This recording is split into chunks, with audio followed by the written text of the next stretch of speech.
surprised at how excited Tin Logos is for this.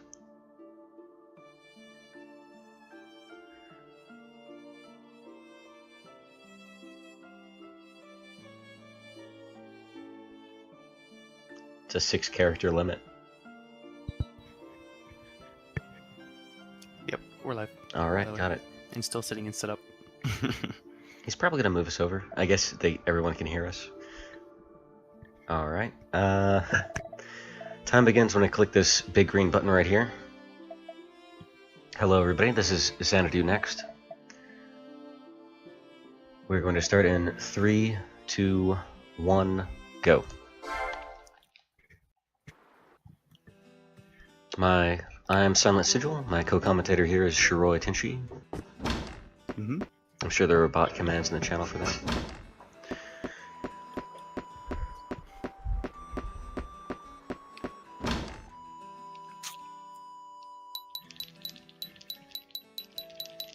Tutorial text, because every game has to have them. First thing we do is buy a key. Interacting with the shopkeeper is also part of a plot trigger. The next step is to visit the church and get the key for the dungeon in town.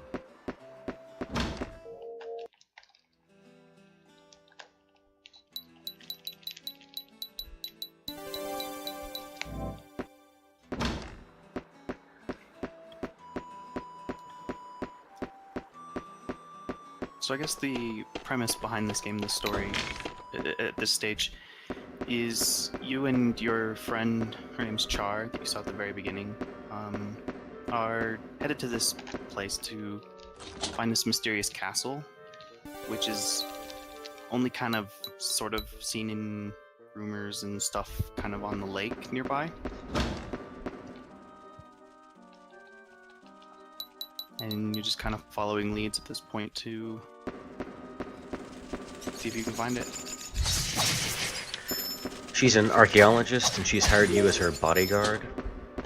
And you just kind of show up on this island looking for stuff, because that's what archaeologists do, I guess, in fantasy worlds. There was a murder directly outside the town gates, which is why we aren't given access to the overworld.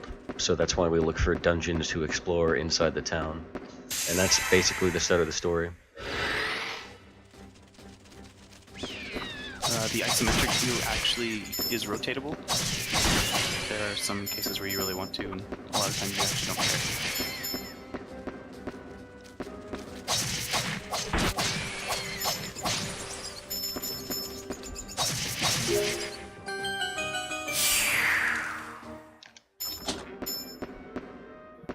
What we just saw there was a trap room where you're locked behind it until you clear the enemies. Pretty simple. There's a small handful of them, say 5, I think, in the run.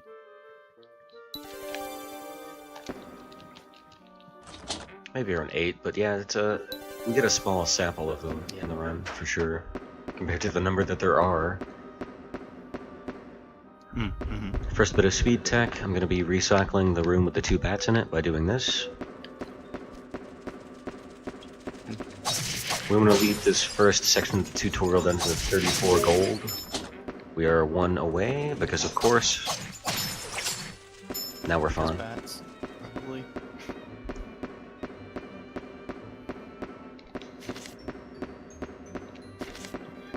No bone drops. This game requires keys, just generic keys, in basically everywhere. And you learn that really quickly in the beginning dungeon because you have to buy a key in order to progress. But you only start with enough money for 1. So you have to go into the dungeon to get money to buy more. To finish the tutorial dungeon. And that's part of the tutorial. It doesn't hold your hand for that, it just makes you buy keys. You'll have to figure that out on your own. Which is something I like about this, actually. The original console for this game, believe it or not, was the Nokia N-Gage, and then they ported it to, I believe, a portable console, and then ported it again to the PC. There was also something different with the Engage version, right? It was kind of even a different game as well. Or... The mechanics seem to be a lot more complicated. So they actually cut information out and made it more playable somehow. Yeah, this game is on Steam. I would suggest you get the GOG version right now. There's a patch in the works that isn't quite good, because the programming tools were for the Engage. The game can actually be played on either mouse and keyboard or controller. We actually use mostly controller, but mouse and keyboard for like menus or a few special locations where the mouse is just a lot easier.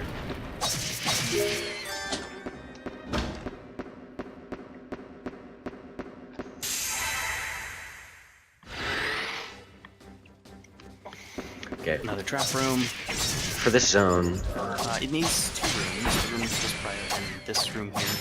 We're hunting for a specific item, which is worth 200 gold pieces. And as you can see, most enemies are dropping 2 to 3 at a time. So when they're dropping a single potion that's worth 200, that's a lot of money. Ideally, we want 3 at minimum. And the wiggling back and forth between the doors respawns the prior room, so that we can, again, farm the same enemy.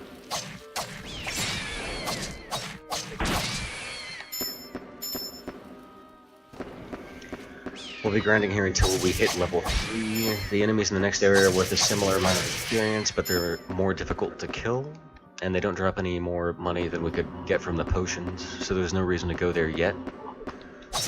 We're also getting a lot of dagger proficiency because we want the dagger ability. The weapon proficiency system, as you can see, goes from 0 to 200%. 0 to 100. At 100%, you learn permanently the weapon ability attached to the weapon. And from 100% to 200%, there's a severe damage increase that you get from using the same weapon for a while. So in a way, you can bypass standard RPG conventions of always upgrading your stuff. Unfortunately, in the run, we only use 100 proficiency on the dagger here. Tokyo Xanadu is a sort of modern reboot of the Dragon Slayer series in the old Xanadu fashion, so in a way, it's the next unrelated game directly from this one, I believe, because the other Dragon Slayer games are the Trails in the Sky and Trails of Cold Steel games. Gear changes are reflected on the character, yes. Yep, you can see I'm wearing the robe now and the dagger in the right hand. You can see why we want the thrust ability that's attached to the dagger. I've been dodging fireballs with it because it gives you a very tiny amount of iframes, and we're going to abuse the living heck out of that later. Yeah, for one specific boss fight. However, unfortunately, no dual wielding, not an option. Appreciate the luck, Alyo. Disappointing, I know. Now, the item drop mechanics. The last enemy you kill on a screen determines the drop list in the chest, but you have to kill that final enemy with a physical attack, otherwise no chest drops.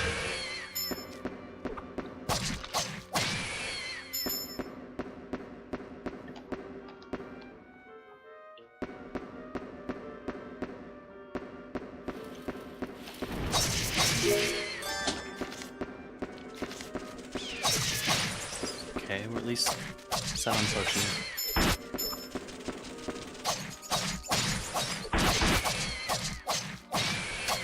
Mage is taking a coffee break. There we go.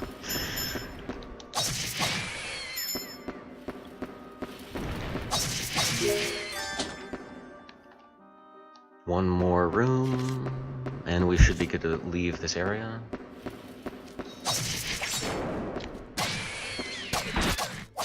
Now the weapon proficiency that we talked about goes up by weapon strike, so when I hit this torch, the weapon proficiency went up just a little bit.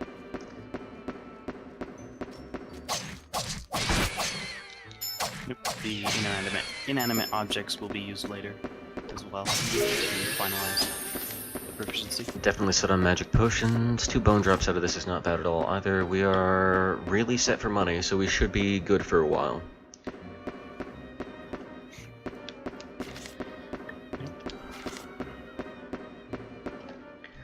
The game requires you to open both of these chests. This first item is a lore tablet. It's used in the next cutscene that we won't be seeing. And the second item is good old Dragon Slayer callback. In the old Dragon Slayer games, you had to collect 4 crowns, a Dragon Slayer sword, and then kill a dragon.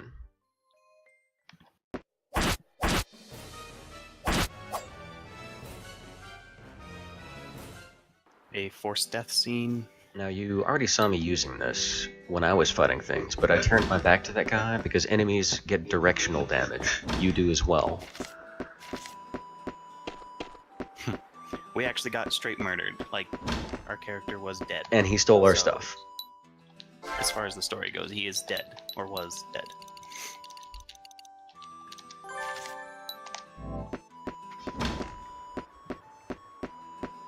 Yep, Legacy of the Wizard was, I believe, Dragon Slayer 4.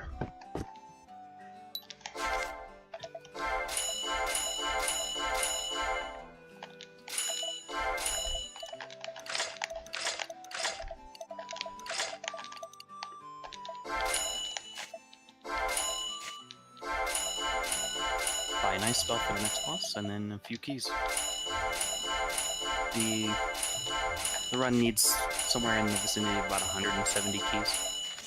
So, and that's just for the speedrun. If you were to open everything, it would be at least double, not triple that.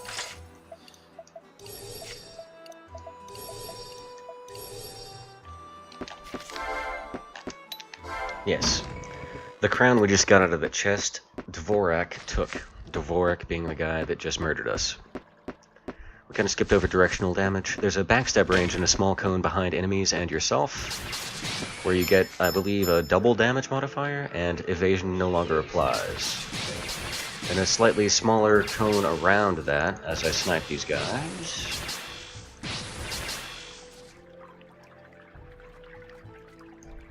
Hit.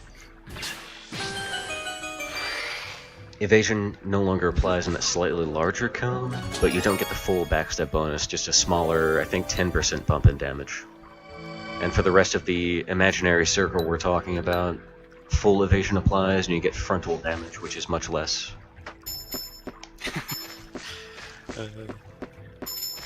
I forgot to talk to Agnes. To a keyboard layout. That's unfortunate.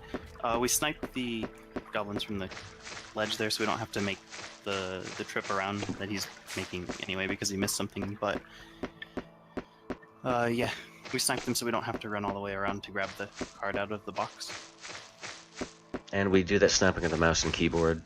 There's an auto-aim system with the controller, and you aim at the nearest targetable object. As you can see, I can target grass, so you can imagine why that isn't always great.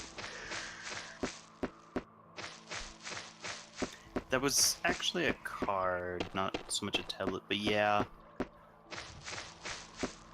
They have some strange images on them, a couple of them anyway.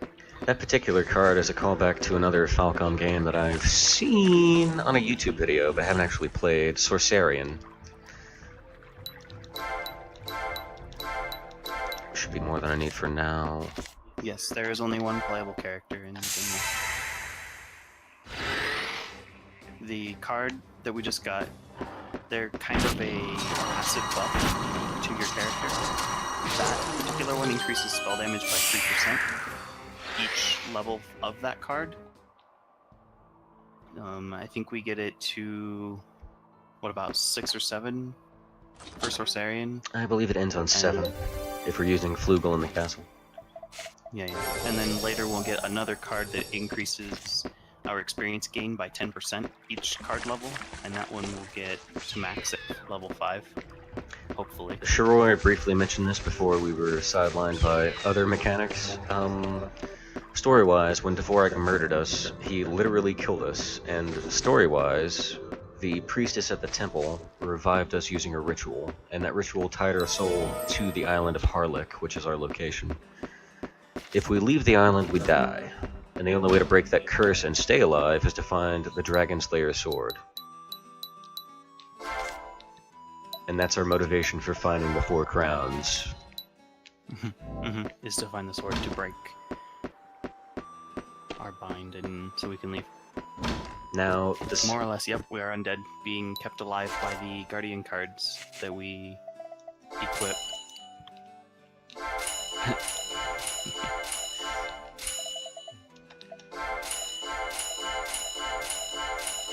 The default card, the Sylph that we abandoned, that's enough keys and enough potions. Let's just leave.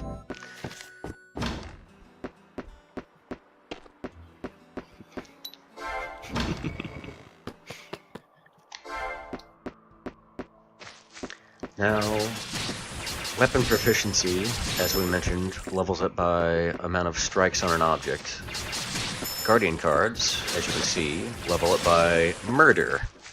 So we'll be murdering a few things in order to get this specific card to level 2. 69... There are 2 mechanics to level up cards. One is the kills we just mentioned, and the other, there's a small handful of statues scattered around the land that immediately upgrade it to the next level. Getting a few kills before this Eternal Maze area, we can get a kill level right before we get a statue level.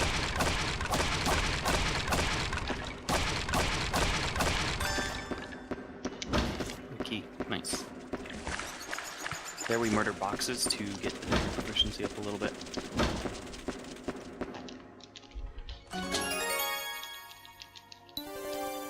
This will be the first key item of the game. It's the ruby, allows you to push the stone blocks here.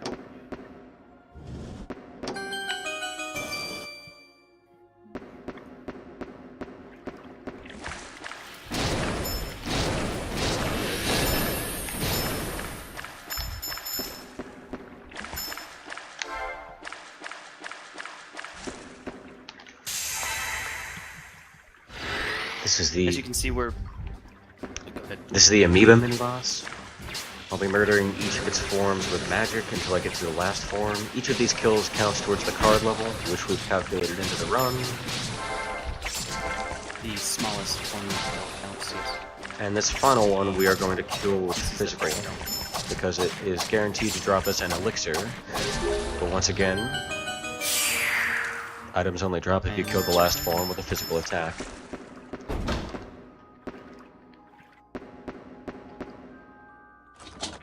Boxes are evil. Maybe not these ones, but boxes in general are definitely evil.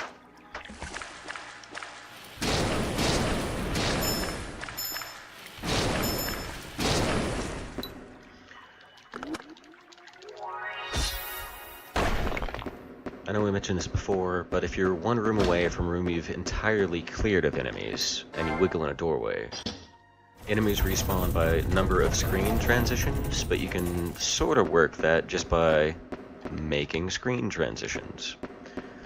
We passed through this room 3 times, and there are 5 enemies that are one-shot kills with a fire spell, and worth a fairly... Right, especially for a one-shot kill with a spell. So we grab all of those, and we are dead in our experience zone, so I'm not going to kill anything else.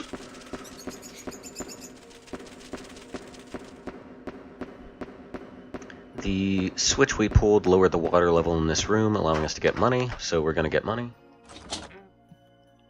Everybody likes free money.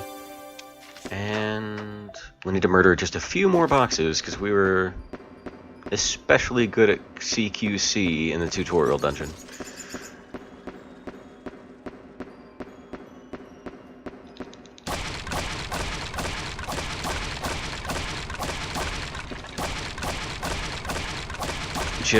There we go.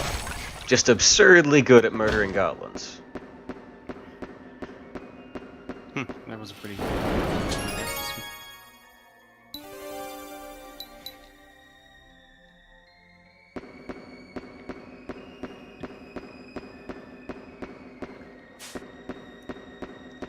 The directional combat backstab damage increase determines, well, that and the critical hit system, which is completely obscured. That determines the proficiency that we get out of the tutorial dungeon. Because if we hit everything from the front, we still might get crits. It's a surprising amount of variability. I believe that's the most boxes I've had to break in 17 or so runs.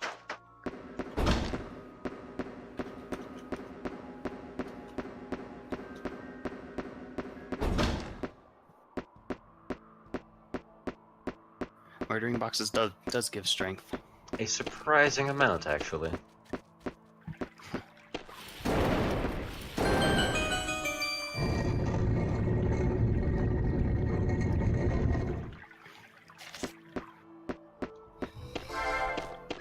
Ooh! No thank you, sir. Watch the body block.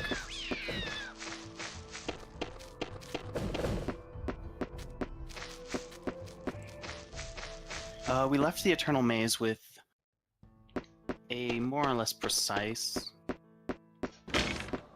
amount of experience because we have 2 rooms to clear before getting a level up.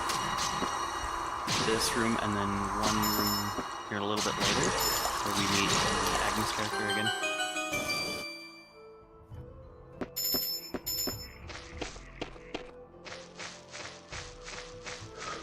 We want to avoid a level because it lets us buy bones for cheaper.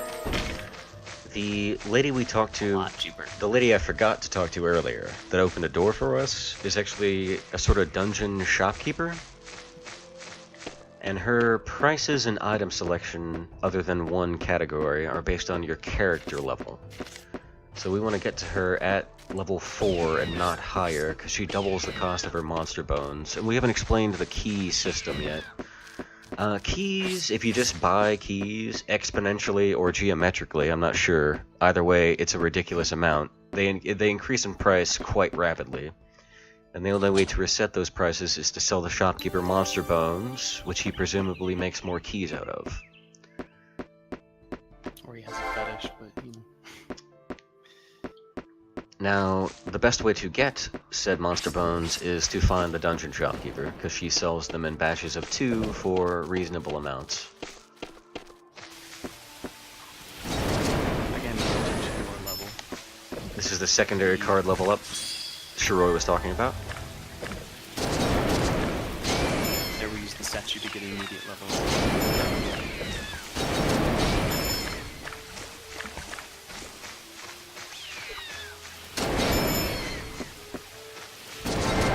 Basically a supply versus demand. There is a key item you can get that allows you to make keys. But you make them out of monster bones. Yeah, and you make 1-to-1. So, very nice. Got an onyx. All right. That means I kill.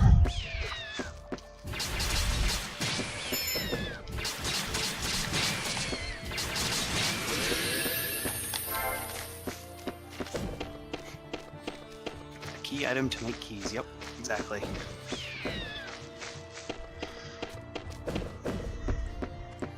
The black onyx he just bought from her, it's around a 25% chance she has it. That is actually the preferred item she sells. The other things she can have is she can have a seed that increases one of your base stats by 1, or a magic potion, the exact same magic potion that we sold earlier.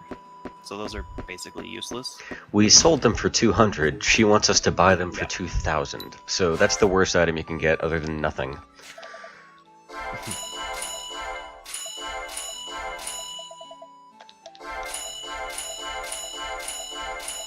Only Dungeons are, well, there is one. There's one that's randomized, the rest are all the exact same. Even the enemy placements at starting is.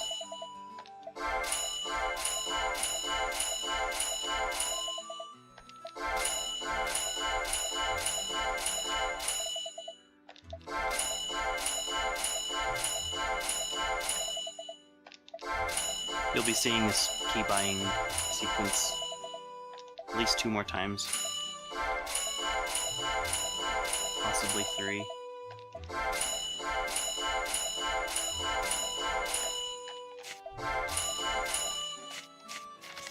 And some safety potions because the first boss can really mess up your day. I have a black onyx. What am I doing? And the cat is awake. Awesome.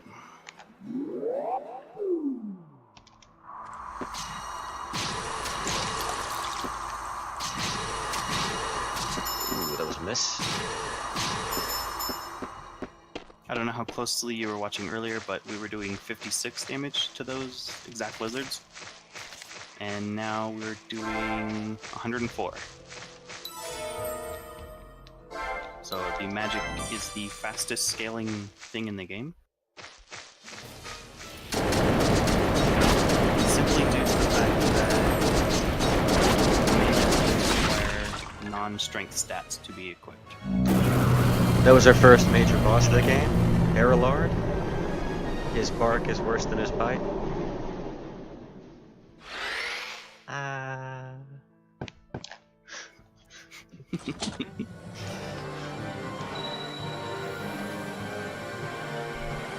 Grab a couple chests in here and then we're just gonna leave the room.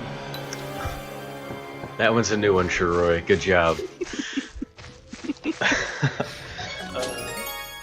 Okay, so you just saw what we're going to be abusing horribly throughout most of the game, and that is intelligence scaling, as Shiroi was mentioning. If you go through melee or hybrid, you actually require multiple stat points in all of the 5 stats to equip anything from shields to weapons to armor, and they all vary at a fairly alarming rate. But if you focus, oh my goodness, Jessica Nyayo, good job. That's painful. Alright. You started this. I did.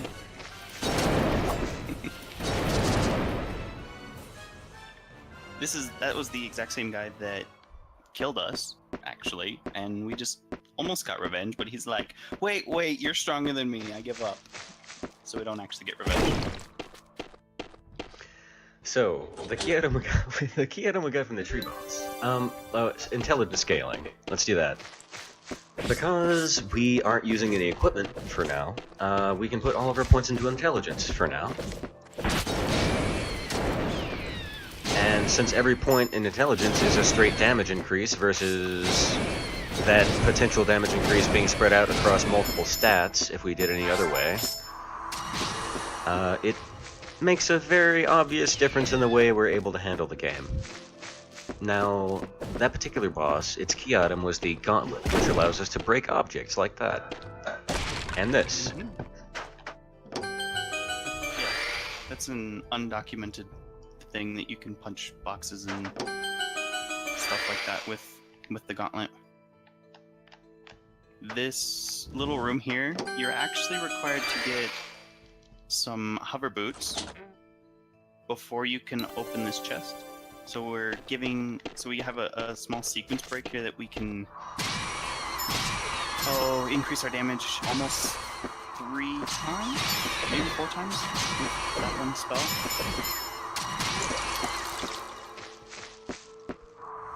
Kind of a big deal. To be able to do that, it allows us to run around with a lower intelligence value than maybe we would otherwise need. Right. You probably couldn't hear Shiroi too well over all of that exploding. Oh yeah, there was. Yes, the Needle 3 spell is roughly 270% stronger than the Needle 1 spell, which is our default. That percentage is also modified by Sorcerian, which right now is level 3, meaning we're getting a 9% bonus from him. And one Sorcerian level is roughly equal to a single point of intelligence. Some points of intelligence are worth more or less than others, but that's some mathematical nonsense for later, or never.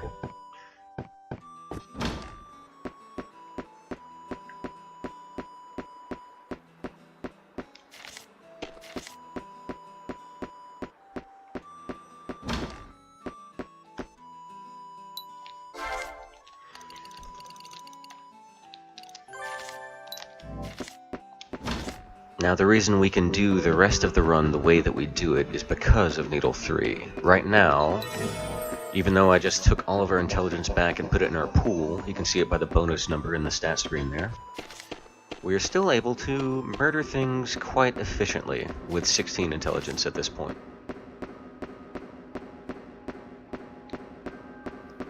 I personally would ask a FFT runner how math works, but that's just me.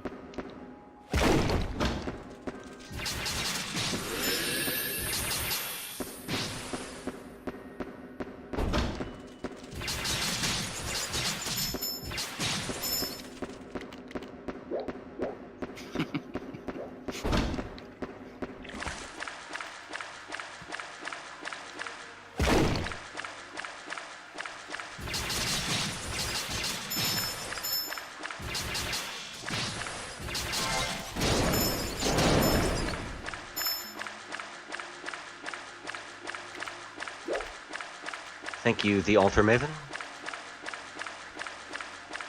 Yes.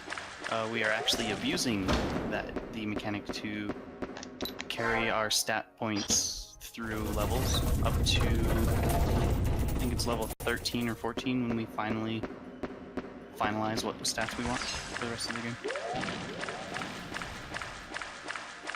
For this area, because I haven't quite memorized Needle 3 yet, for conservation of spellcasts, we are killing high-value, low-risk targets, i.e. bats.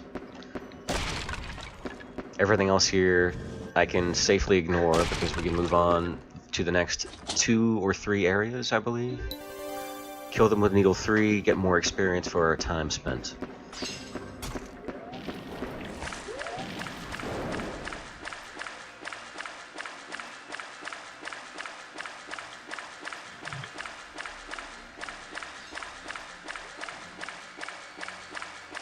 Also, these are fast zombies. They may look slow, but if they get anywhere near you, it's game over, man.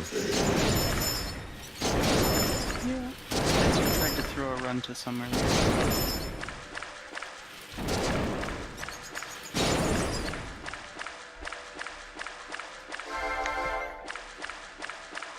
Appreciate that, Armino.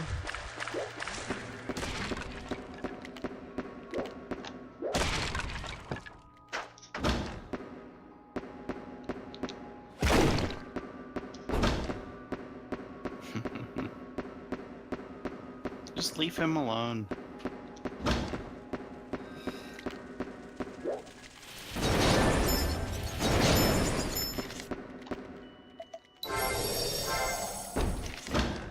Okay. I missed the rock. There's a single damage boost you can do there. Probably the only one in the game.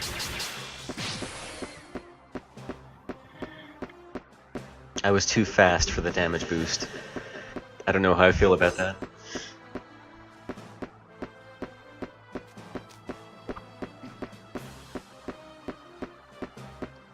Okay, you saw me use all of my Needle 1 casts. When I read the book, it refreshed my entire spellcast pool for Needle.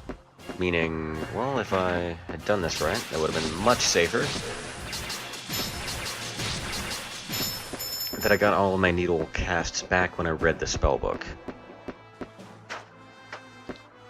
Now we're most of the way to the next level, and on our way back to town for another free spell refresh.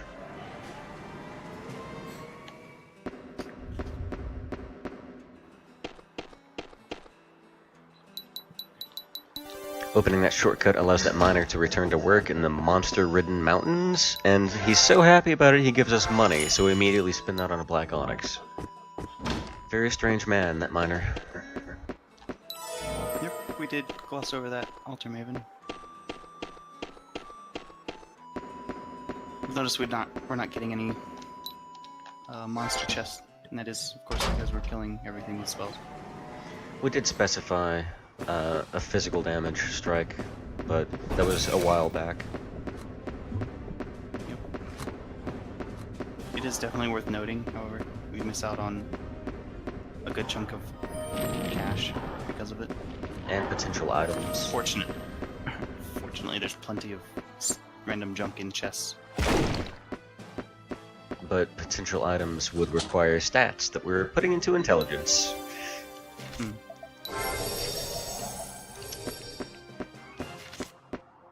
A small note, Shiroi touched on it earlier.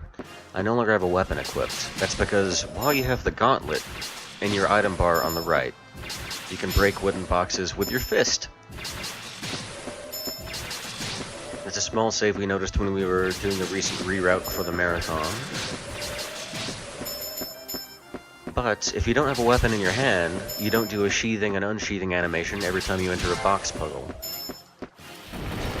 Right. Normally... Whoa! That was an auto-aim fail.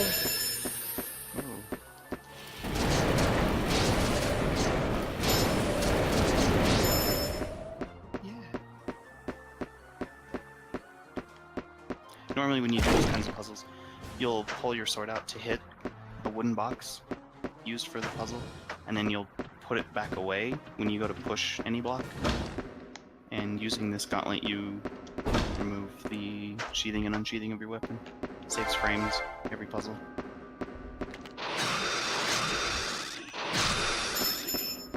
Sick. I got it. There's a new miniature strat that I discovered directly before the run. By using lightning there, I broke open the boxes for the puzzle hiding this room. So I was able to just walk through without having to break them. The current route only needs 1 elixir, but, I mean, safety elixirs are always nice, especially marathon-wise. So that's why we grabbed that one just there.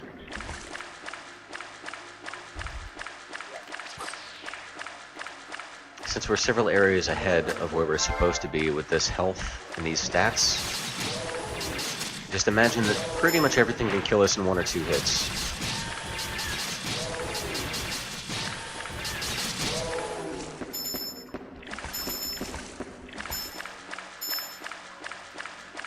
Unfortunately for the monsters, the same goes for us.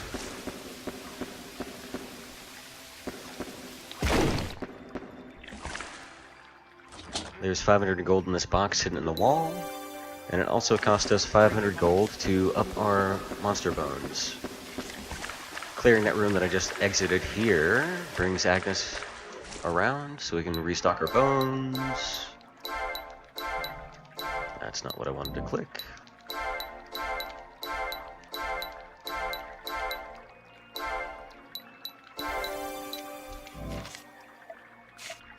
There we have our first seed of the game, our wisdom seed.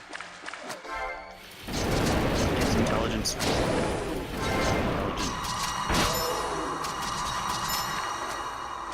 Ooh. Nice auto-aim game. You just wanted to freeze that box really bad.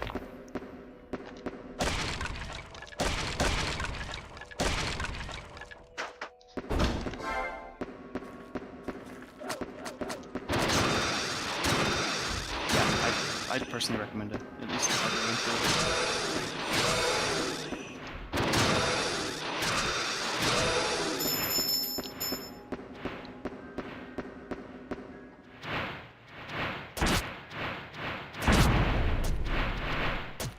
This is the only intended death outside of the very first one. Here we're using it to burn an elixir to restore our spellcasts. Using an elixir when you die, yeah, restores your spellcast, as well as making sure you don't have to go back to town and stuff.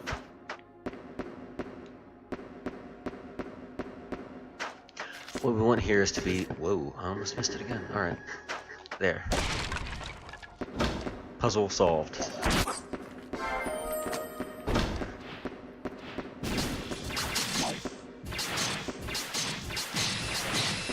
We're trying to get to level 8 before the next boss fight. Is the plan.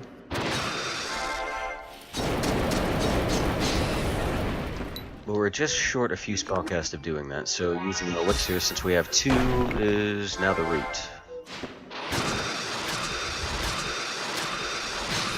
And there we go. And there's our level.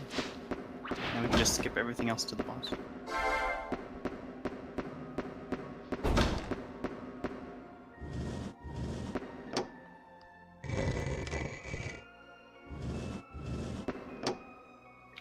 These are danger boxes. They're especially evil. They're full of TNT. They're like the box mafia.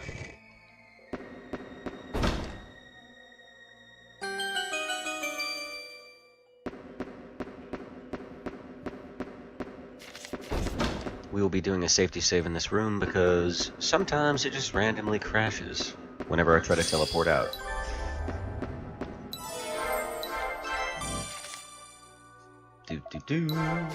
We made it. We're good. Everything's alright. Never mind, it crashed.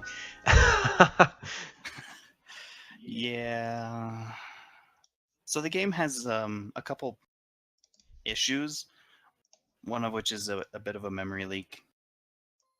And an enemy that just explodes the entire room. So those are issues. They're minor. I've played through it multiple times. And we're good. I don't know. I have no idea what causes that crash anymore. I thought I had an idea before the run, but I was wrong. It just happens occasionally. Yep. Full dump into intelligence, and we get to squash the next boss. I should have bought keys there, but I already have 30. I think I'm okay. Yeah, we had 5 potions, 2 bones coming out of tutorial, so we're ahead for a while. Spider puns are hard. Prove me wrong, chat.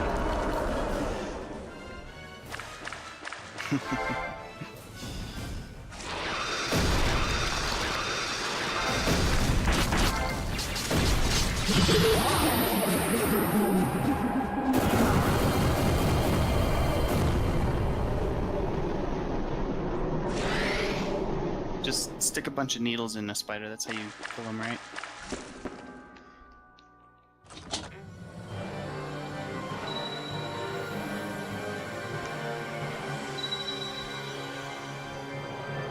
This is our 3rd crown, we have 2.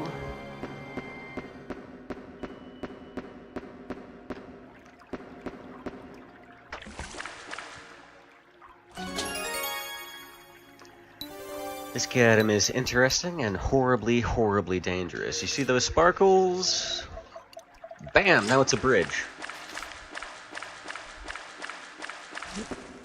These spectacles show invisible objects in the game. And allow you to interact with them. So you can interact with them and things of those nature. However, they also make all of the enemies invisible, and they can still kill you. This key item is the fire crystal. It opens the in-game teleportation network. You, I think.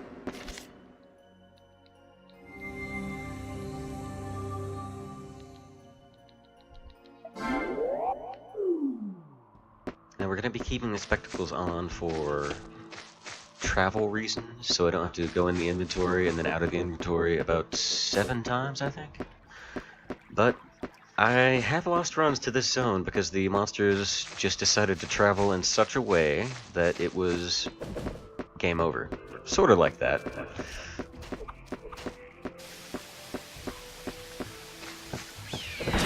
And also sort of like that.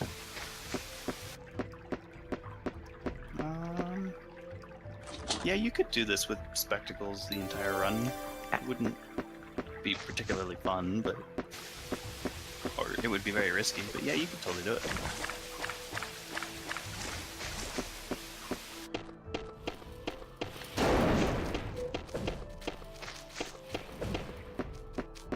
Yeah.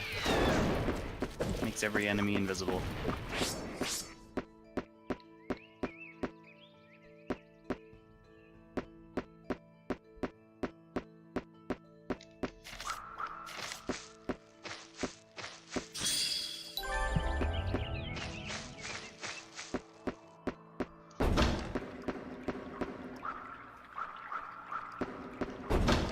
Now that we have these spectacles, we can go back to an earlier dungeon to get a new spell.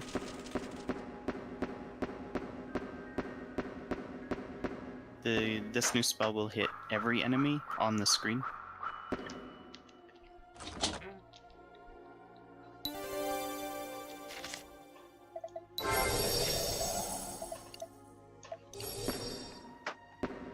I have no idea if it makes bosses invisible or not. Yeah, I've never tried it in a boss room, actually. I'm not gonna try it during the run, but that's an interesting thought.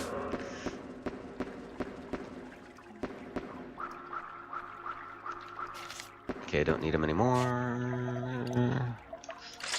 That was the wrong item. There.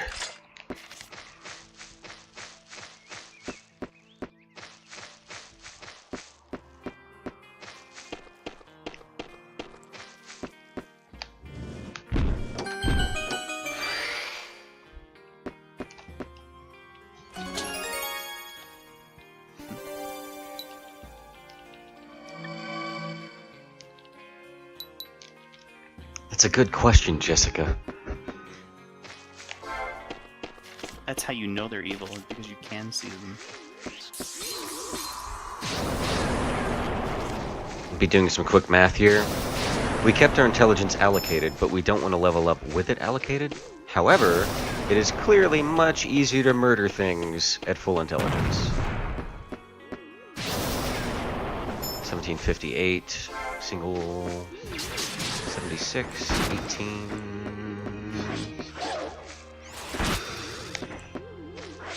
Perfect.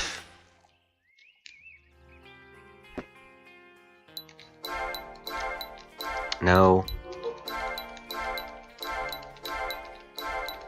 One more buying of bones. Actually, I don't think you bought any. I don't think I did either. I think that was just reflex. I forgot to buy somewhere. No matter.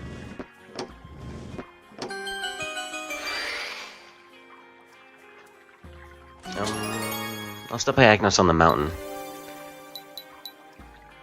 And buy bones in town here. That key item is the hover boots. They allow you to hover. Believe it or not. Of course. You saw it coming, didn't you? I wasn't even thinking about it. So that's like the one time the priestess isn't in the chapel. So it could be very easy to forget that she's not in the chapel. Could be, he says. In all of one completed run, I've actually remembered to check at the pier.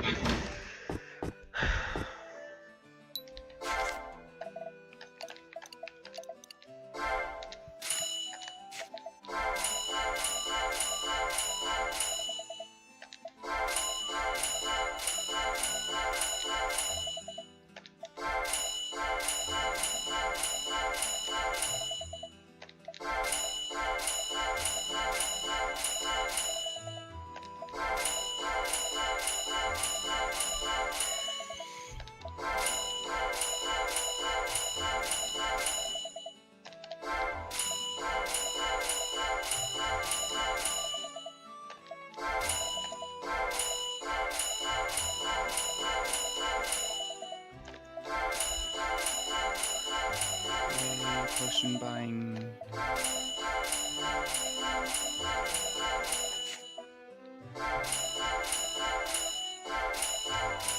Okay, I did that key buy at an unfortunate time. I didn't actually need to do that right now. I could have done it during the next buy.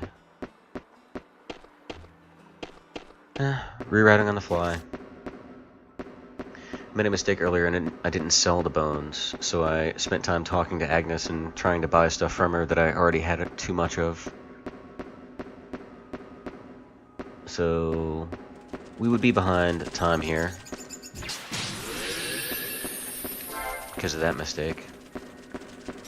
Everything's all good though. I don't think I've completed a run without some kind of horrifying mistake yet either, so it's whatever. Around 170, dear Godolin. That's actually just to do the speed run.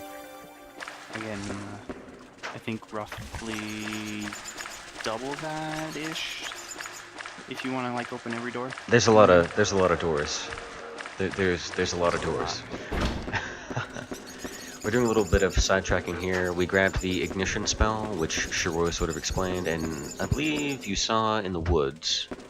I'm gonna use it again in this room in case you haven't seen it, but it blows things up.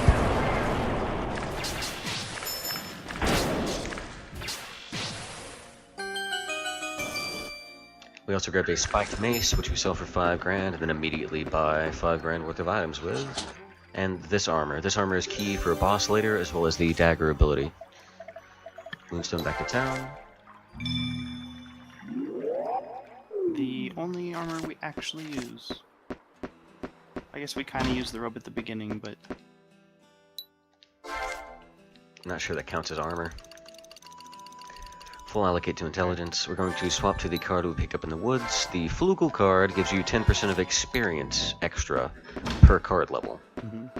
Right now it's level 1, it's about to be level 2 for free, meaning the moment we have it on and start using it, we get 20% bonus experience, which is a fairly large amount.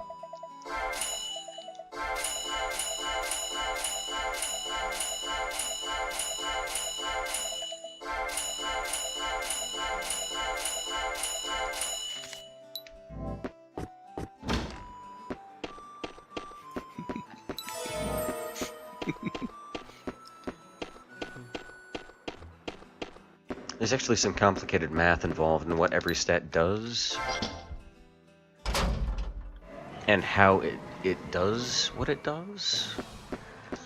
But for the speed run, horribly abusing intelligence is clearly the way to go, unfortunately. There could be a lot of fun shenanigans with a hybrid, but there's also far more shenanigans doing it this way.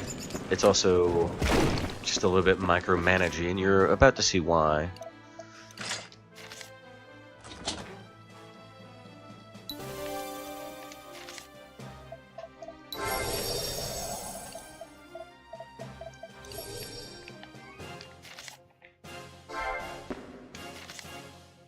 Yeah, I think this game's supposed to be a 4x3.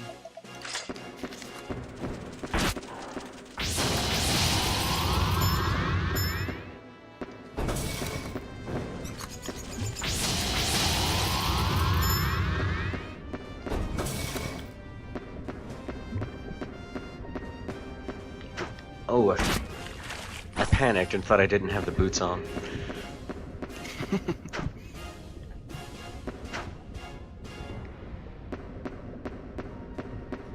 Somewhat surprisingly, lava isn't a one-shot kill. Because, you know, RPG. Wow. Video games. First time that's happened in ages. This is a terrible bridge. Yeah. It's, yeah, awful.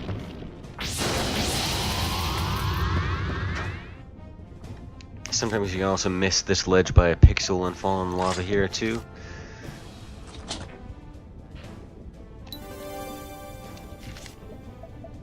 Keep the specs on. Okay, fine. You have to get a running start for the boots to work, so you kind of have to walk beside the box. Math time. 2287. We should be fine. We totally are. Now I no longer need the specs for the mountain, but I will be doing a box puzzle.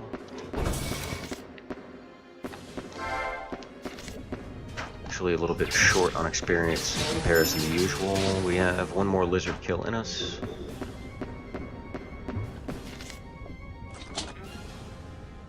Tokyo Xanadu is a callback, but I watched Ghost King play through it, and I didn't see any crowns or swords, so I don't know. 54, 31 experience, you can die too. And now we'll Onyx. Hopefully before the poison kills us. Yeah, slimes are very deadly. Oh. Especially the poison slimes. It's still... I didn't know you could be hurt in town. Interesting. Oh, okay, the temple heals you. Alright. Or it just timed out right at that second. Either way. Okay. Okay, so we deallocated to put the points back in the pool, and now we're going to use our Needle 3 to murder a slime again. And then we're going to Onyx back to town. We just threw $1,000 in the garbage. I'm not sure, Sea Swallow. $1,000, yep. To do that. Stat point. I bypassed Agnes here. Shenanigans. Shouldn't be an issue. I'll just force feed myself keys. And now we reallocate the additional 6 points into intelligence, which increases the speed of our murder. Now we kill faster. Yay.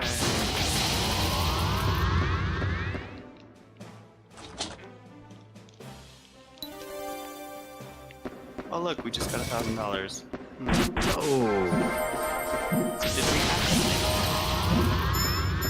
That's why the poison slimes are dangerous. For some reason, the slimes seem to be a programming issue with the game. That particular slime, and only that slime, its hitbox hits for several frames of animation. So if it gets you, you generally die. And I'm legitimately surprised it did not there, but you did see that I chugged 6 potions.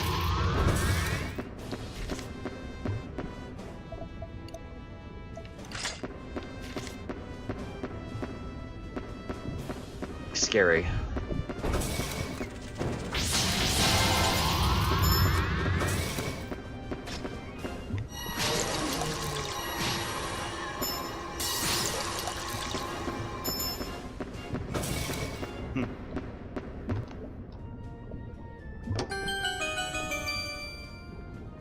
Yeah, I've only seen Tokyo's. We want to get to the next boss at level 12, and then get level just short of level 13 right after it. So we'll be teleporting back to town 3 more times? 2 more times?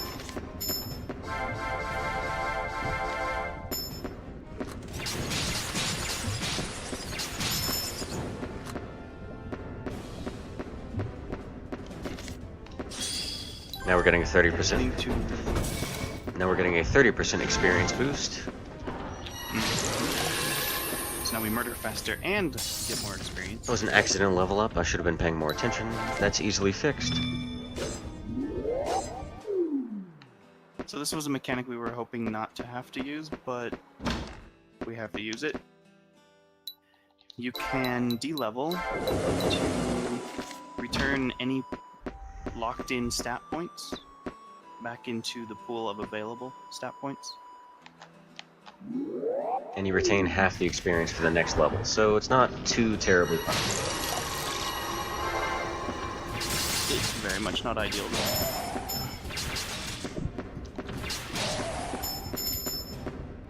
I miscalculated because I got the Flugel level before entering that room, and I wasn't paying too terribly much attention, unfortunately. But we are fine. I just have to make sure that I'm looking at the screen for all of these kills. Alright, now we need to go back to town. So that mistake just cost us a couple rooms of travel, really. Possibly a death if I black onyx on top of a poison slime. We'll see. You'll be alright.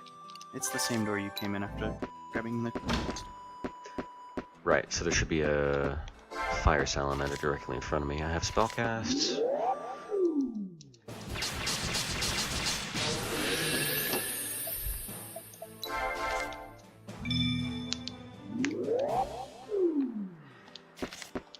Just throwing so much money away. 2,500 gold wasted already.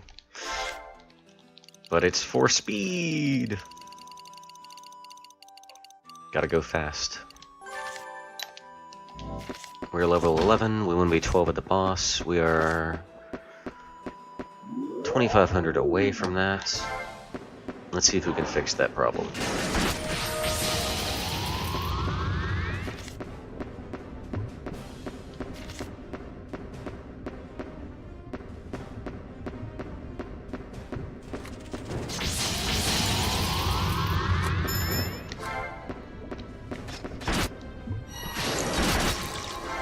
That was a very rude griffin. So you have to run this circle twice no matter what you do, but it's alright because there are two very experience-heavy rooms, and we can respawn one of them here.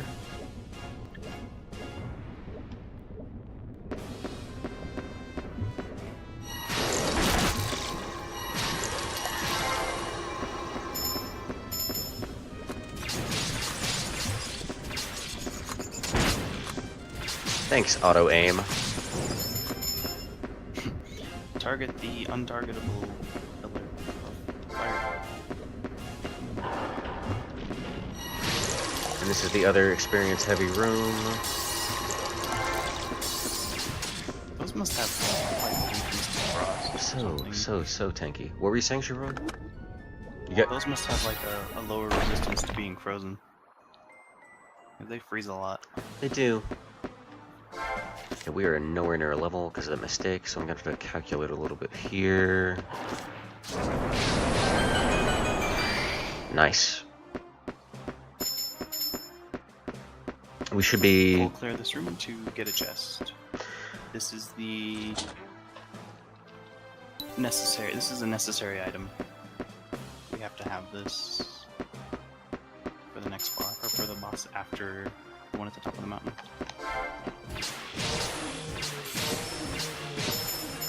Weapons you can find from monster drops and chests like the one we just found have different stat requirements than the general increase you would find in items at the store.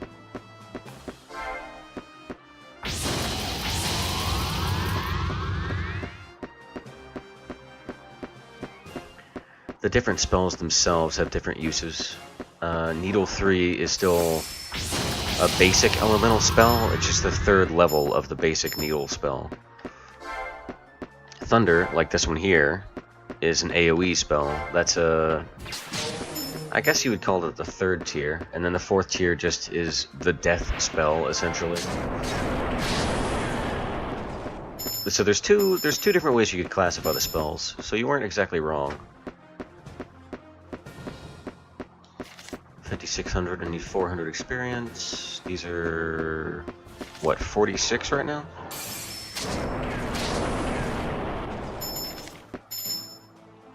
Yeah, 46. 58, 30, 46. Perfect.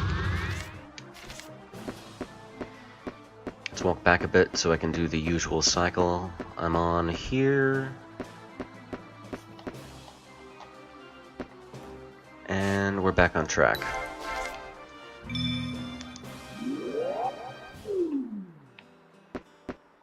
Right. I appreciate all the help you've been giving in chat for explaining a few things, Alter Maven.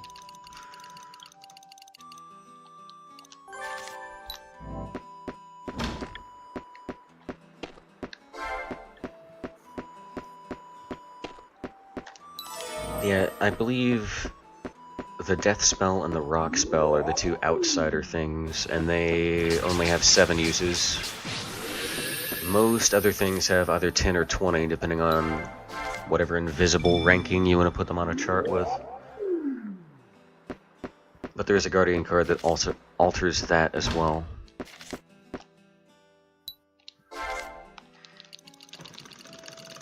We actually didn't talk about it, but you've seen him tag a save statue a few times, and that's to restore spellcast and heal. We didn't really mention it, but it's not terribly unheard of.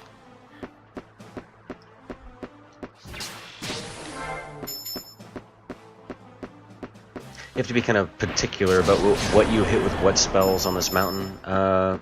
In this route, it's not quite as much of an issue as it was for us previously. The salamanders absorb ice and are weak to fire. The griffins are neutral to fire, but absorb lightning. So there's an odd kind of rock, paper, scissors thing going on here. X-Core. Stat points can be allocated into any stat you want as long as they are available for use. If they are allocated into a specific stat and then you level up, they are locked to that specific stat.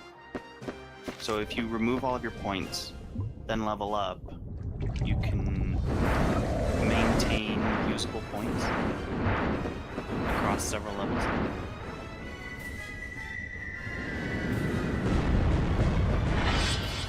And here we're doing it because you can't do only intelligence for the entire run.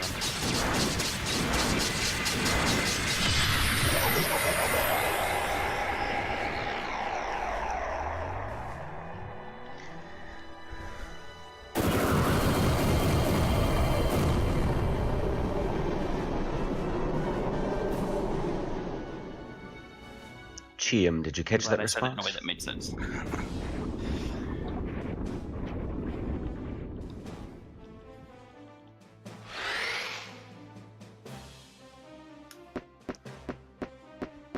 It's an odd place for that battle to take place.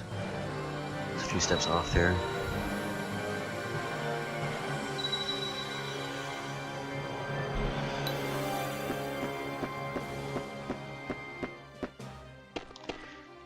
Alright.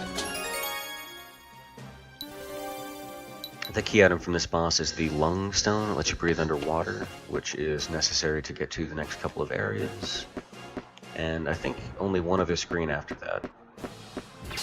I didn't need to touch that, but I did. 7,300. We should be good.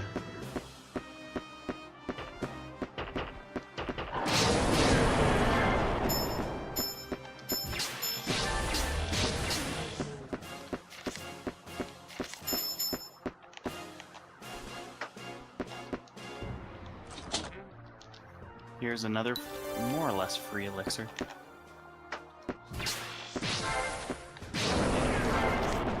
$34, $49, $34, $49, 70. Alright. Be able to do a little.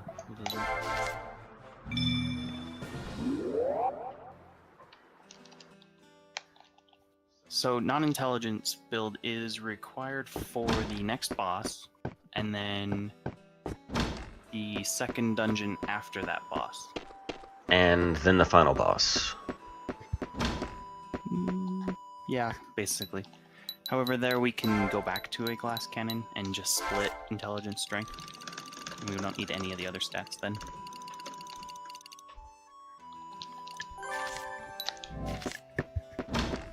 Since we are quite close, really? Quite close to this level up, we're going to just walk outside and zap some slimes instead of using a black onyx for the mountain. The non-intelligent build is required because the boss and some enemies in the subsequent dungeon are actually 100% immune to any magic damage. So we need to use a melee weapon for that, which is a sword picked up on a mountain. It's called the Drake Claw. And in the next dungeon, we'll pick up an ice brand, which is a one-handed weapon. Attacks a little faster and has some more damage on it. And it will get us through the other dungeon. And then basically immediately after that dungeon, we get the end-game sword that only requires level 1 stats. So we can reallocate our points any way we would like.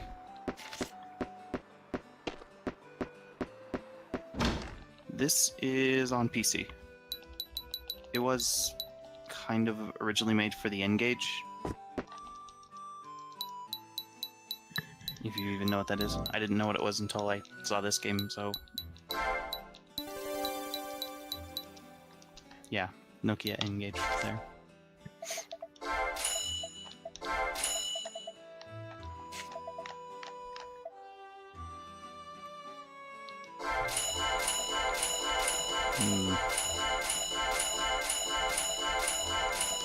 So what do you need 80 right now? 80 should leave us with 4 to spare. I know my way through the castle, so I don't technically need them, but still not a bad idea in case. Because I forgot an entire set of 10 bones. I had to force buy keys there. I could have made it up with bones later, but right now it's just going to be sacrificing a few potions. Speaking of potions, I have no small potions. Ooh. But Alright. Well, we should be fortunately fine. this boss isn't as risky as it used to be. So that'll help. Small potions mostly just get in the way. If you have medium potions, we might just be able to stop buying small ones. Depending on the situation. I don't know. We'll figure it out later, after the marathon.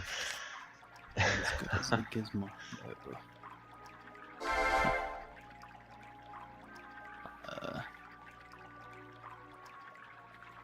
You can see... Anyone interested in this game, actually, it has kind of a ranking system. It tells you how well you did in the game. And you can farm for an S rank. It's a thing.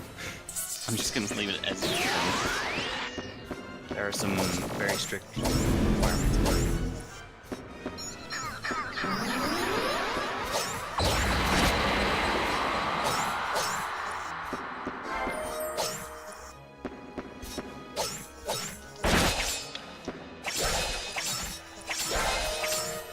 And here we're using the trust ability to abuse its iframe for this boss. You saw the first time he got hit with this spinning attack, it pushes you away and hits you like 5 times. And you're gonna be short. Yeah, we missed the one cycle. Unfortunately. No strength seed, and no crits. Missed a couple. Pushed away for a couple. The spikes moving around on the ground are randomized. Semi-randomized. They will chase you if you're in their rough vicinity, but they didn't move around a lot. Seemingly. I hope you're being picked up fairly clearly when you speak, but there's just a ton of explosions in the game. Yeah, there is. I forgot about those because I'm not listening to it, so I forget. Chat, if you can hear him speak okay, let me know. If not, I can maybe change the boom noises.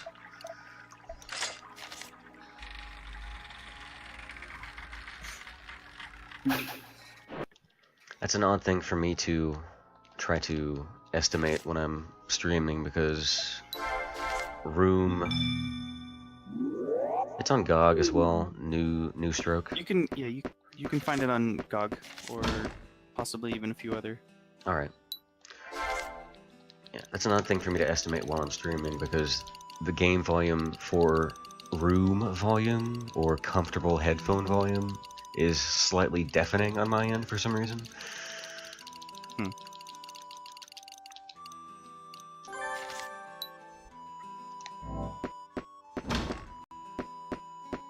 Alright, good. Also, because no one even noticed, the boss there actually gives you 420 experience. The dankest of bosses. We have all the keys. We need a decent number of onyxes.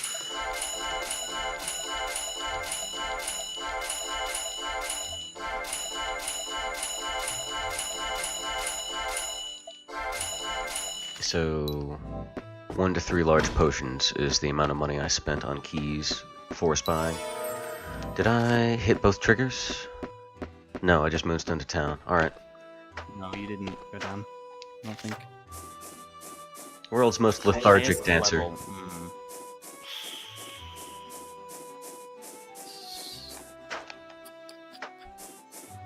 I don't know. I haven't really done the post-game dungeon.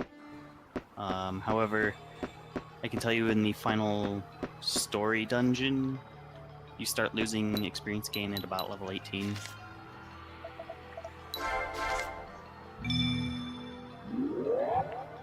But I think theoretically there isn't really. I believe You start getting 1 experience and need like several thousand. there was a. So There is a hard cap, I believe, at level 30, I want to say. So there is a cap. Char's been talked to. Xanadu Labyrinth is open. We have what we need to go into Xanadu Labyrinth. I think we're good. Okay. You can level down by going into the church and talking to the priestess there. She will level down for you. Stats are set up. Got Flugel 84 instead of 87. Shouldn't make too much of a difference.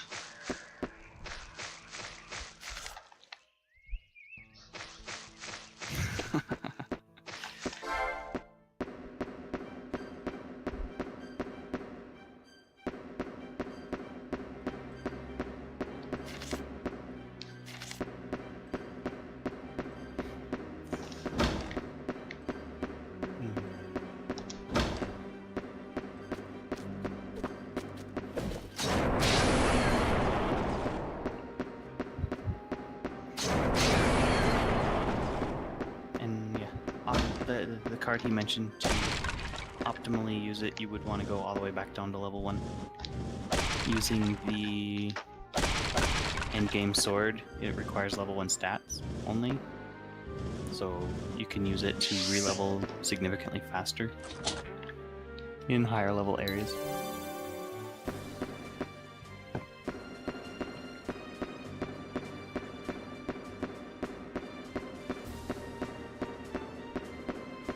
Now, you may think we didn't come up with any puns for that boss we just killed, but I didn't see a good reason to put them in the run.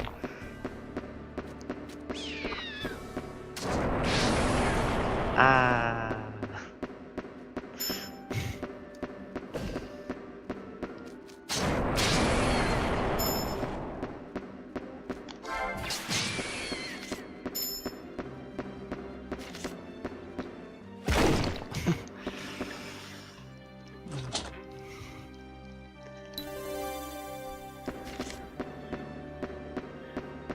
After Askamoid, which is the giant eyeball, not beholder, TM boss,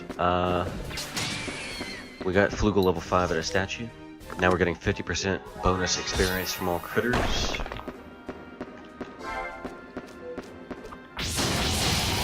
As you can using that here to get up into the next level, so that we can set ourselves up for the next area and not have to worry about leveling up in that next area. 773, 60 points a mob, 175 point buffer. You're pushing it a little bit. But yeah. Oh, right. Need our ruby.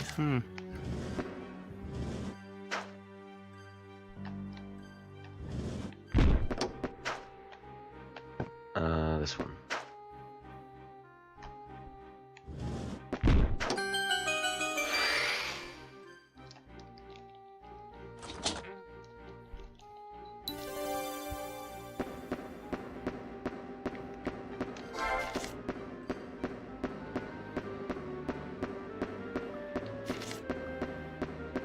If you didn't catch it, the name of this dungeon is the Xanadu Labyrinth.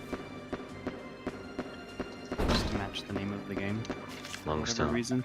There's a lot of direct callbacks to the older Dragon Slayer series in this, like Legacy of the Wizard was mentioned earlier. I'm not sure if Sorcerin is part of the Dragon Slayer line, but I believe some of these areas are a direct callback to the older games. I'm not sure though. Dragon Slayer and Ys have a long history.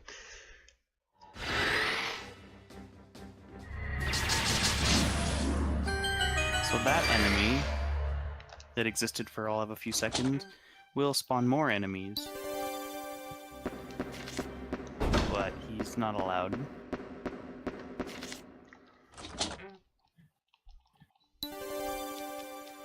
We're a little bit short of this level, which is fine. We have enough onyxes to do as we please for now, and a little bit of spare change. Not much, though. I want to get in just under 1100 and do what we have been doing. That's it right there. Onyx back to town. Deallocate, come back here, get the level up, and then we'll be using a short skip. Shiroi and a Japanese runner named Tatata UT have found and used to their fullest in the route. You can abuse the way that Black Onyxes return you to town, or return you to the dungeon. They return you to the door you entered the room from. And you'll see it to a lesser extent here in the Labyrinth, and then to a much more significant effect later. Wow,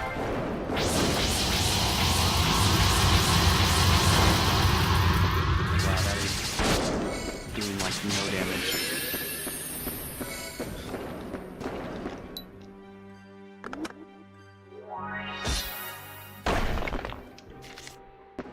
Oh no, I fell.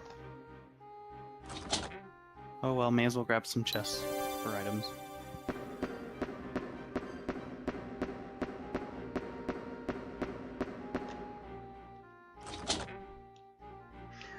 Wheel's already mapped to swap between the skill bars in the inventory.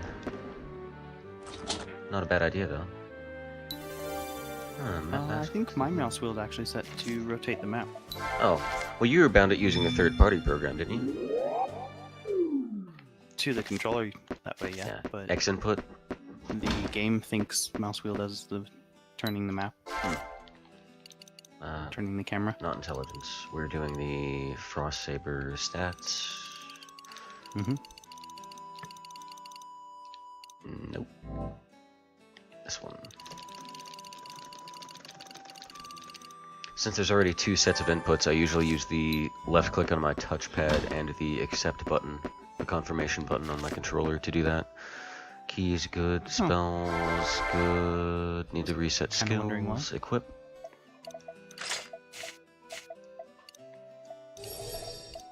Need hover boots.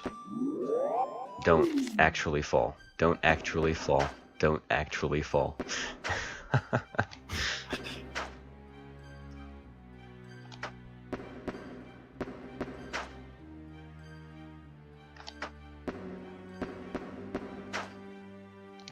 Now we can get rid of the boots.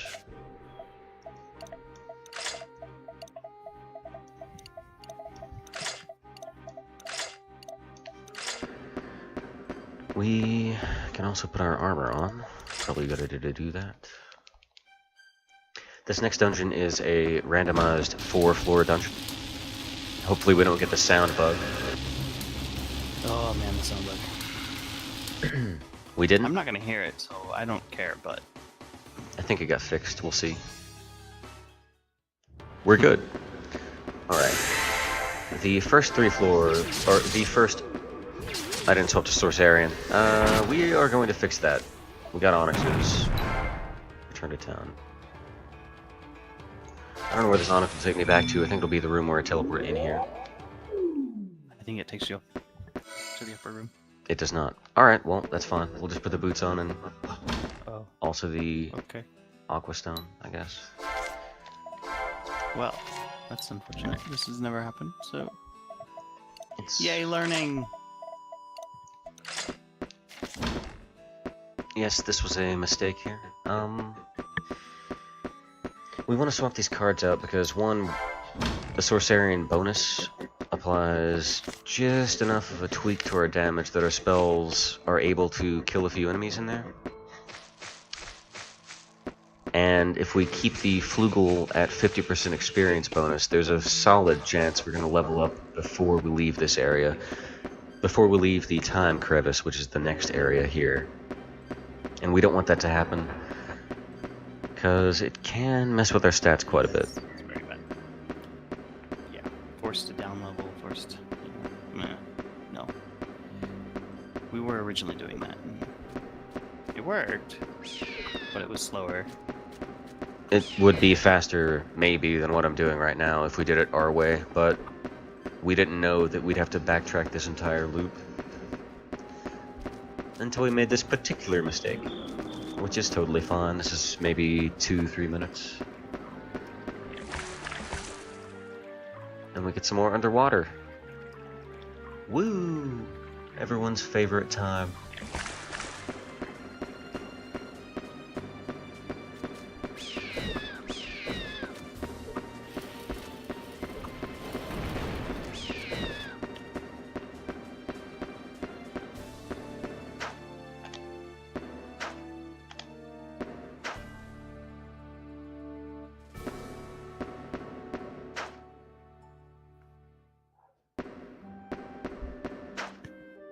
Okay. Back on track. Need to redo my potions. Alright. Now, this is the time, Crevice. It's a 4-floor randomized dungeon. The first floor's layout is always the same, with the same monsters and the same treasures. The next 3 floors are fully randomized. The only things that are similar are that each floor splits into 2 paths.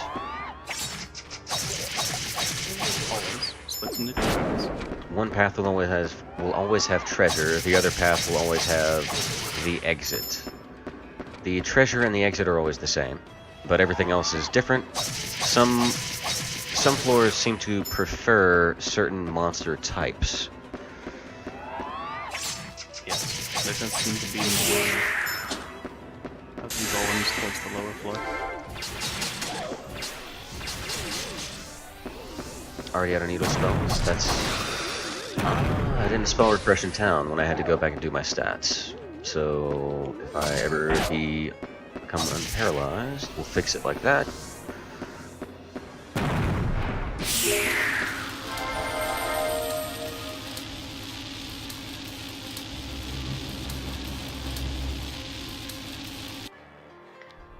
So at this point, I have no idea what's in front of me until this zone is over. Now, I wish I would be able to show you a comparison video of how we used to do this before UT showed us the beautiful Ice Saber strats. Compared to the Drake Claw, which is the sword we used for the Askamoid Eye boss, the Ice Saber has 30%. Also the way the stats were used. Also the way the stats were allocated. It's also a big part of it. The Ice Saber has a 30 attack damage boost. It's one-handed, so you can see it obviously swings much faster. And the attached weapon skill is a bonus damage aura, rather than the Drake Claw's 3 strength increase. So overall, we're doing over 100% more damage at the start of this area than we were doing our route. So UT has to be giving props for the new way this zone is held up.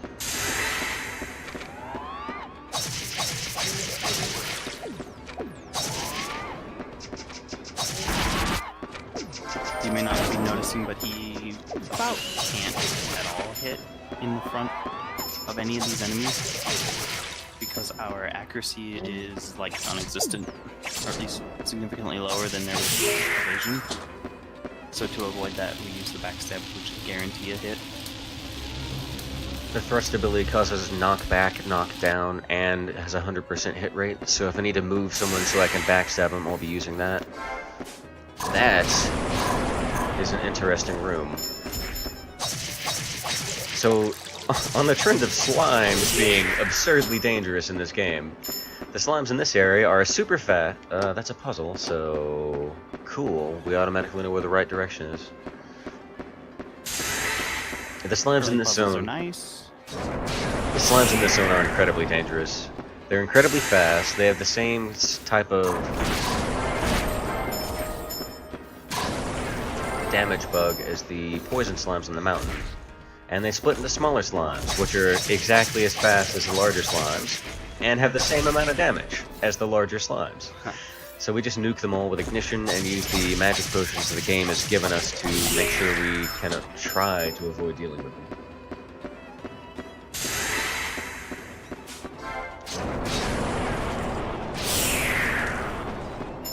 This is one of the reasons that we want the Sorcerian card coming into this area. Already on the 3rd floor, so, well, 4th floor. That was a moderately quick dungeon. Yeah, that hadn't been too bad. Already a split. Okay. So this floor we're okay getting.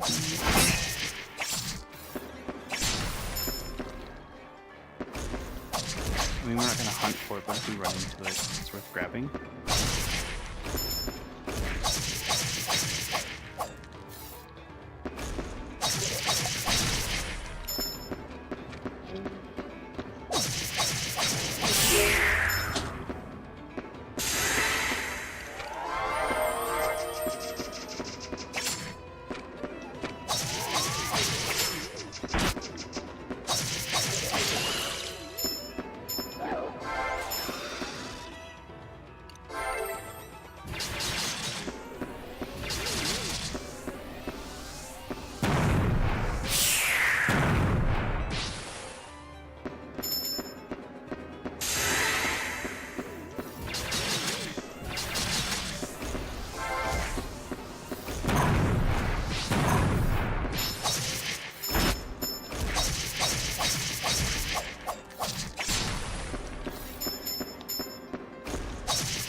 Excellent. Slow, grindy dungeon. How about that? Happened to get the chest. And there wasn't a puzzle or trap room on our way, so there's less nonsense for us to deal with. Should have saved those ignition casts on the off chance I run into like 8 slime rooms on the way to the exit. I think it's unlikely. Probably only have like 2 rooms anyway. But they got slimes. Get out of there. As another additional bonus to the Ice Saber, it freezes things on occasion. No slimes, unless there's one hidden behind a box, which I'm always paranoid about. What are you doing, buddy? Are you stuck?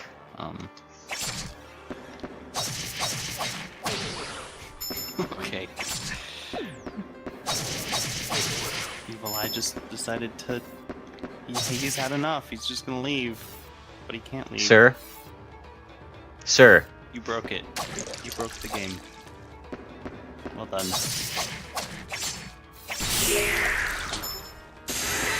They also don't have allocation.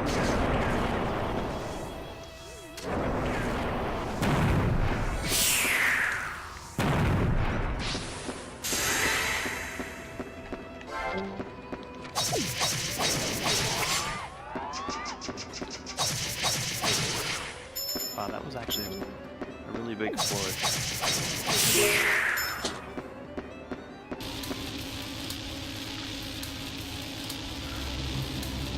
For some reason you can't Moonstone or Black Onyx in this chamber, so we're going to be using the in-game teleportation system to go back to town, reallocate all of our points to intelligence in order to annihilate this boss the fastest way possible. We'll be returning here.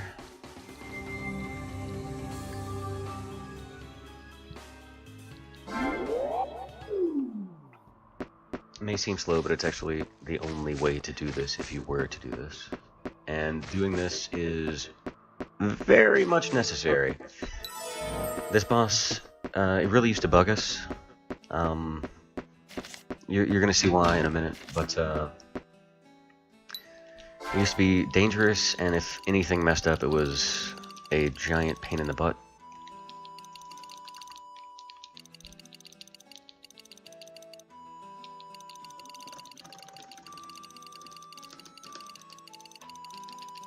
Could even say it would really sting.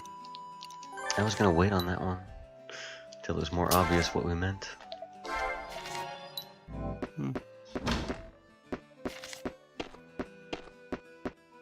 I can sell the Ice Saber now.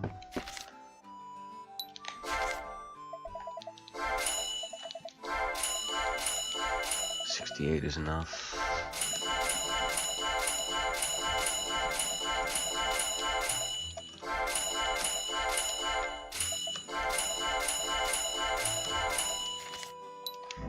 We want ignition, lightning, no, ignition, freezing, needle.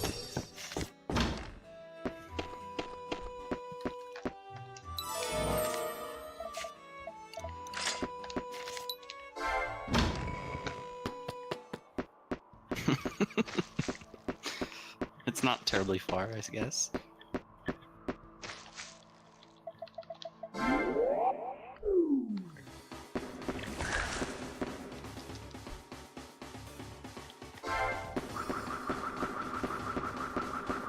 So as we were saying, this boss used to really bug us. And it used to really sting to take a death here. You're welcome, Chad. With some of the recent route changing, we can squash it real fast and get over with it. Now just every part of that fight is a nightmare if you do it intentionally or hybrid, so pure intelligence just... that's the way to do it.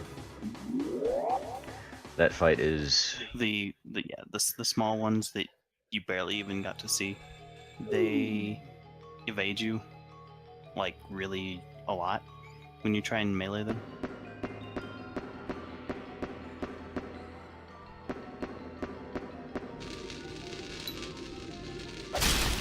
So that's just awful to try and do. Using the full screen explosion, you don't have to worry about any of that.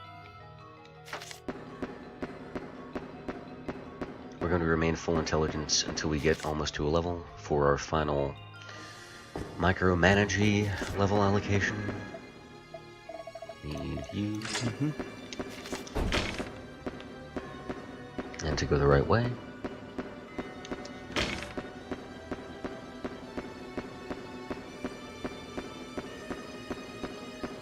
Yes, this dungeon is huge. Of the 170 keys that we need to complete the game in a speed run, 61 of them are used in this castle.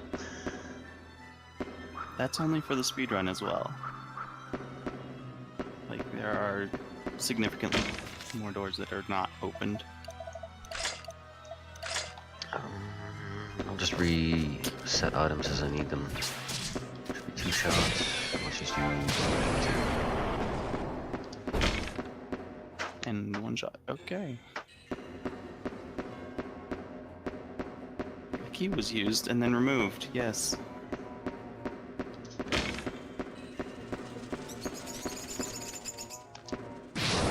Hardest?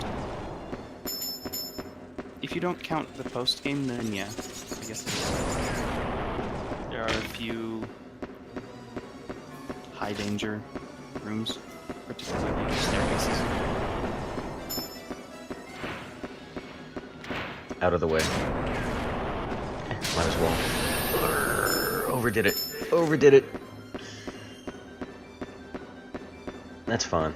We have... Yeah, that's more or less right, Kishi.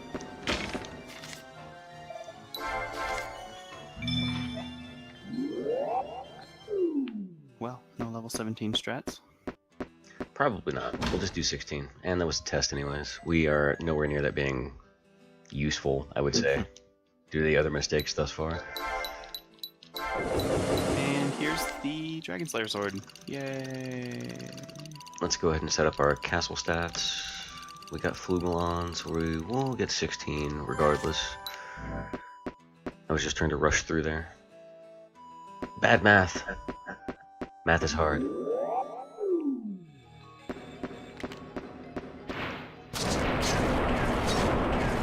Wow, that's a lot of ignition. Oh, right.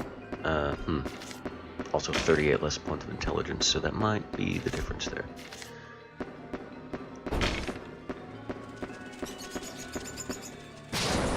Save the rest of these for the upcoming mini-boss. Unfortunate. Also unfortunate. I'm gonna stop messing around and just progress here. There's plenty of experience to be had. I don't need to be playing around too much. Let's go ahead and get these where I need them. I don't like this boss. Yeah, this guy's awful.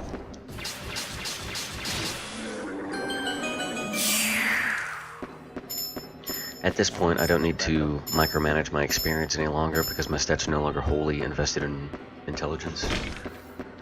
We're still glass cannoning it, but we will be equally split between strength and magic, because that's what is required of us for the final boss. So the next 2 levels I get just casually on the way to the final boss will be used in strength as it is right now.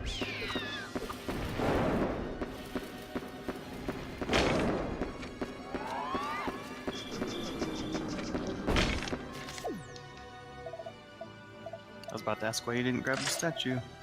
And I was like, oh wait, it's maxed out.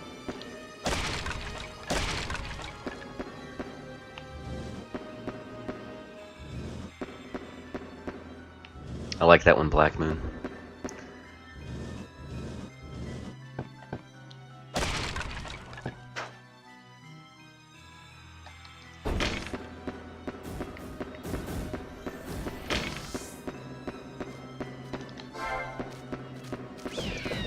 Strangely enough, the Dragon Slayer is the only thing that can kill the final boss.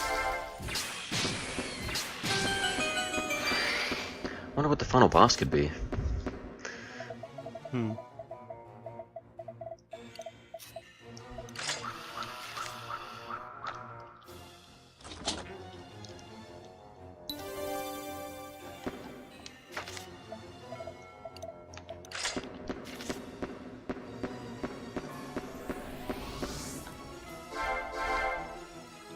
I'll just wait. I'll just wait.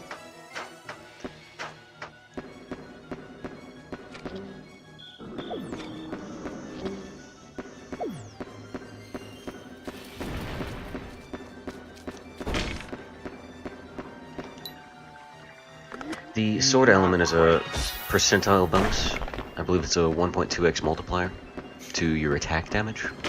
But that elemental increase is affected by elemental strength and weaknesses, as far as we can tell.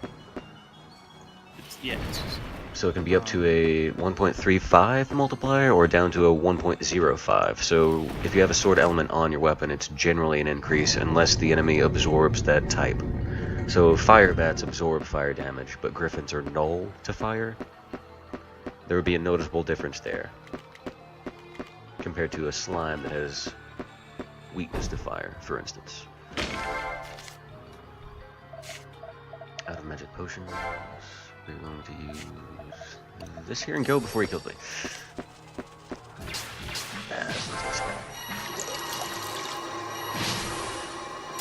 Are we gonna see the full clear, full map, skills in full glory, especially in that room?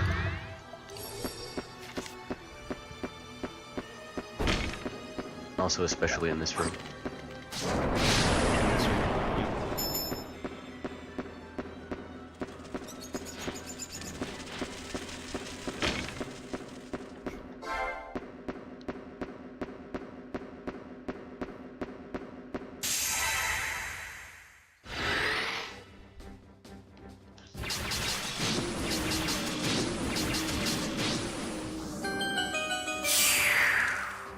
That is a giant coin. Also, especially in this room.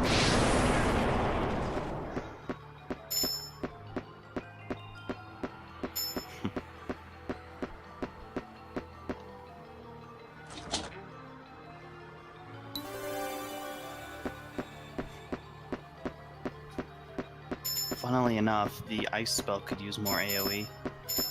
Yeah, the ice spell's targeting likes to is miss quite local. strange.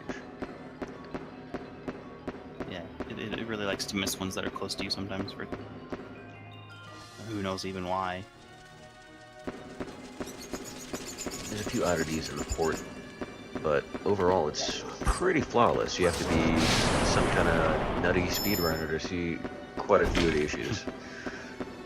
Okay, not killing the ghouls. I'm just moving along, minding my own business, because trying to mess with this room is death. Yeah. A, they're fast, and B, there's a lot of them, so they like to surround you, and then you can't move. And C, there's just two die. different types there. One of them has significantly more health. So if you use what you think will kill them, you are always wrong.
liches being that enemy that can summon other enemies.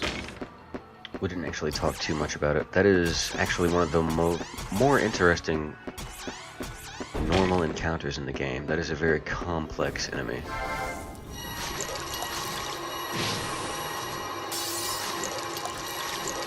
Anytime. There you go.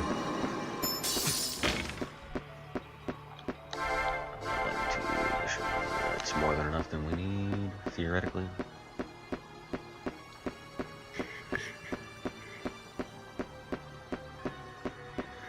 Yeah, the licks, or liches, however you want to pronounce it, they're very interesting. They summon a random number of enemies whose experience does not count towards your total when you kill them. Only the liches does when you kill it.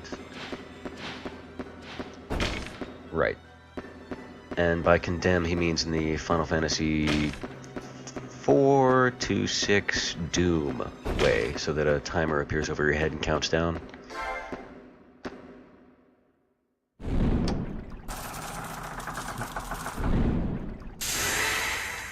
Yeah, right? Just full clear a room.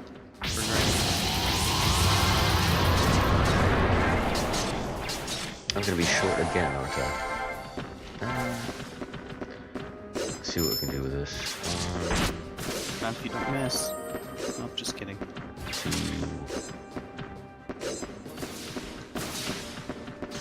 3.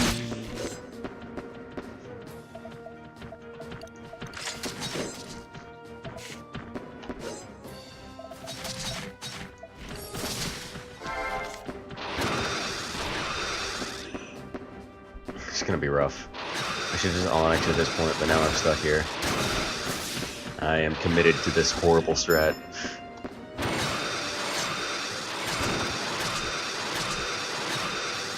We should have had more. Oh, yeah, that is better. Alright, yeah, we'll just do this. We finally have a weapon again. Since you missed an experience earlier, we needed to be using more spellcasts into this area. We also got unlucky with random magic potion drops, but that's not a big deal. We are 500. Ought to be okay. We're gonna be getting one more really cool spell. It should be enough to level us as well. Okay, puzzle.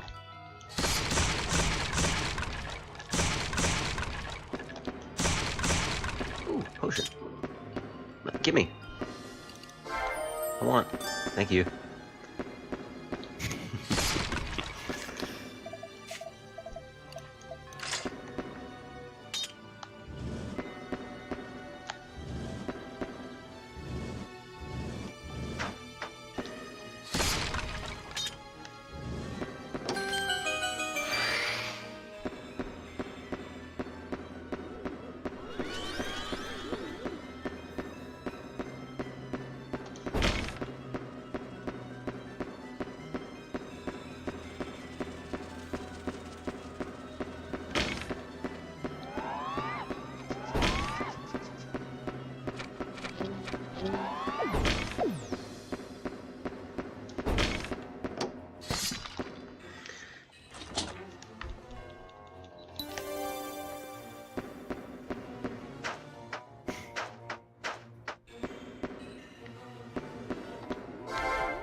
Okay.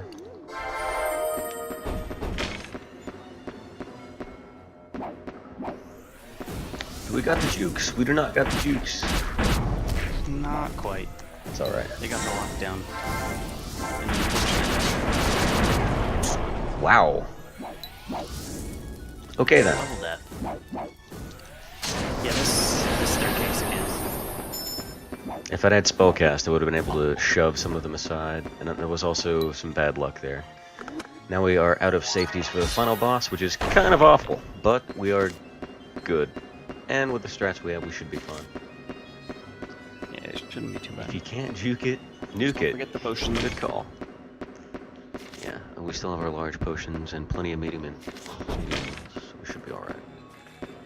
Those are 2 liches, just sitting there, chilling in a room, I guess playing cards with their mummies.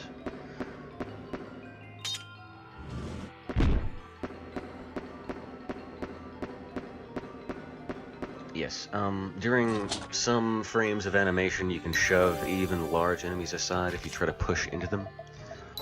Me trying to move that chimera out of my way ended up in that horrible, horrible mess you just saw. And we just found the previous runner in a box. The Death Tome. We decided to memorize it. Whoa, look at this! Death Tome's better at this game than I am. Now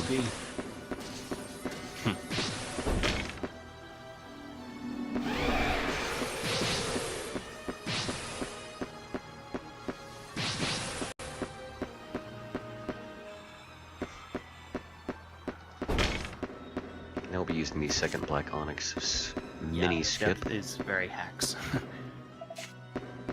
Very, very hacks.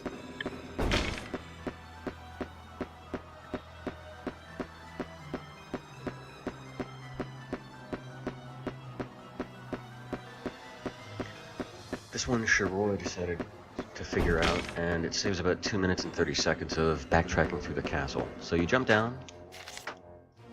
This is without the boots. About halfway through the castle. So that you land here. Then you put on your goggles, and this is evil. This is evil. In this invisible chest on this weird block in the middle of nowhere is the final key. Take the specs off. Black Onyx. Now, like I was saying with the Black Onyxes, they return you to the door you entered the room in, which for that room is clear up at the top, which, like he said, is about a 2.5–3 minute walk back.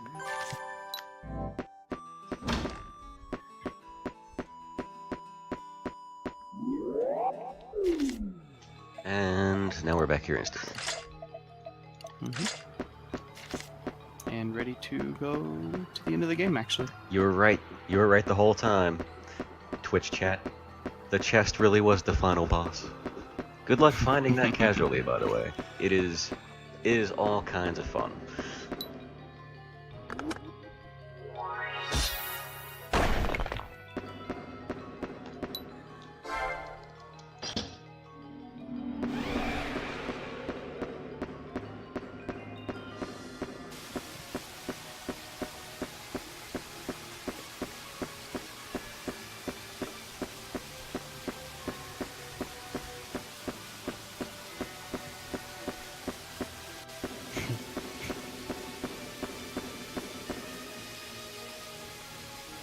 That would be an interesting gameplay.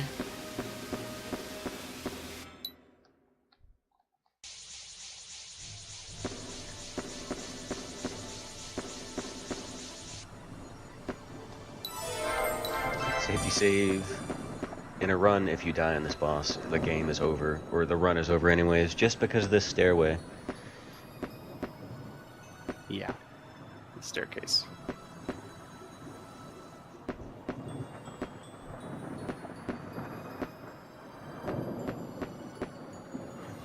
It just keeps going. Yeah, I'm going. And going. They just drag on. Nicely done.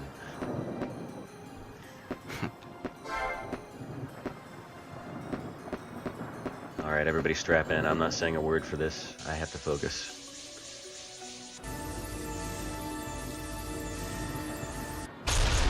This is the first phase of the final boss, yes.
Just a second here. What's already forgot his name.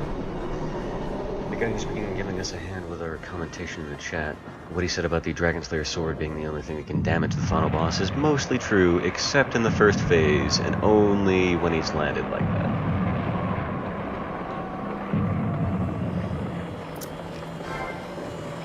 Foot Slayer. Yep. And now it's Dragon Ball Slayer? Dragon Eye? I'm not even sure what that thing is.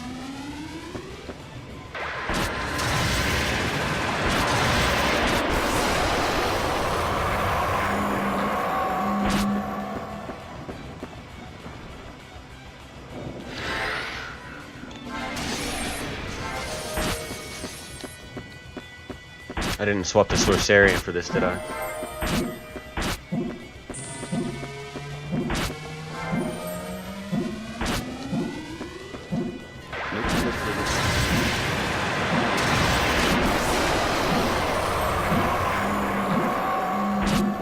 That's alright, we're just gonna get double experience from the final boss.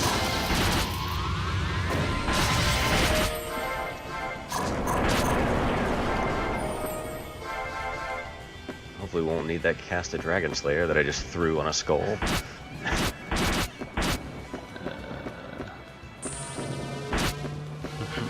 Oh man.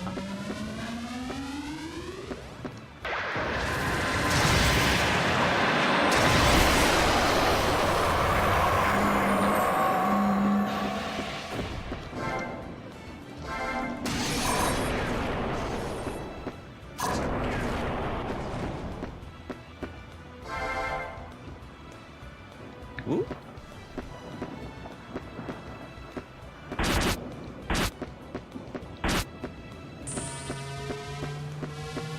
Might actually be a little closer.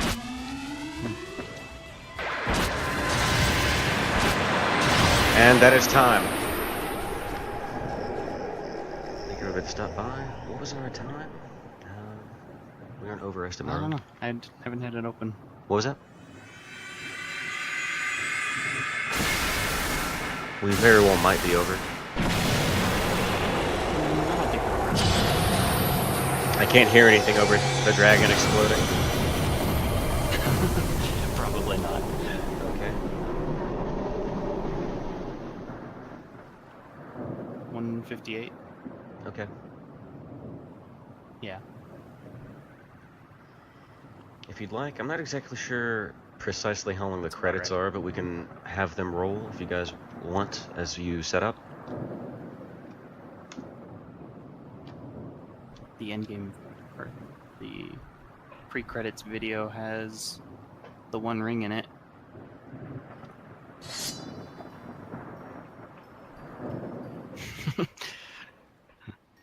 Got it.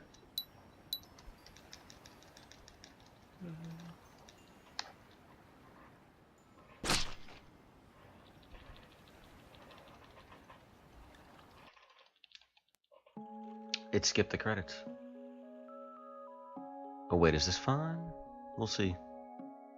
No, it didn't. Okay, it skipped the story. Maybe. No, this is the beginning of it. Cool. I think so. I don't know. It's hard for me to see the exact spots with this because I keep mashing so rapidly I skip various videos. Oh. Perfect.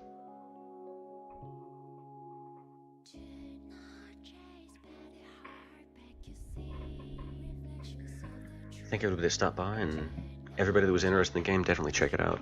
It's a great game. Thank you guys for having us for the marathon. It was nice to be able to show this game off. It deserves the attention for sure.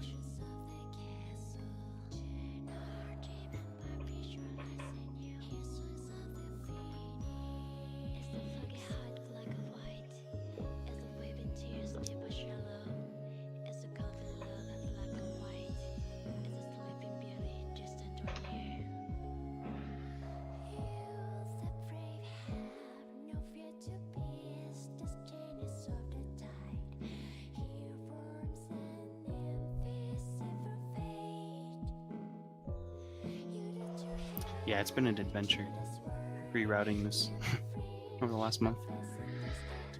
That's for sure. With all those mistakes, I was expecting us to be much closer to 220.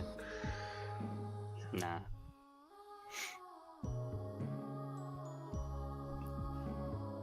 Gamer Guy Mike, the port we're playing is on PC. And you're welcome, Retrophile TV. It was kind of an honor to be able to play. This is the first marathon we've been in.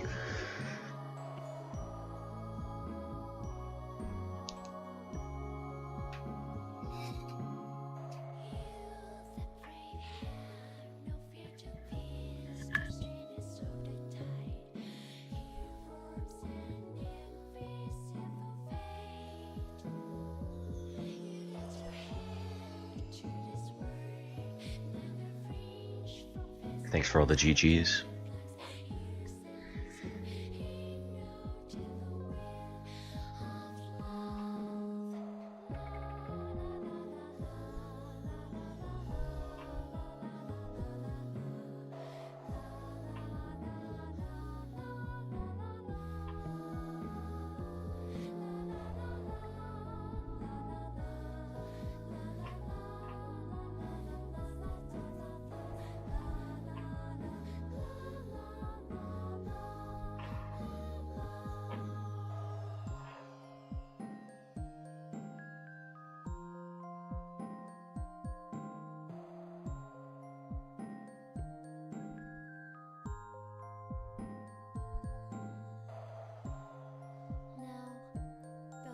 Black and white dissolve into the crystal sky. It's a place of the future, a bond of our love. Once again, that was Xanadu next. Our next run, I believe, is Magical Night Ray Earth by Karaoke. And we can cut whenever if you've got them.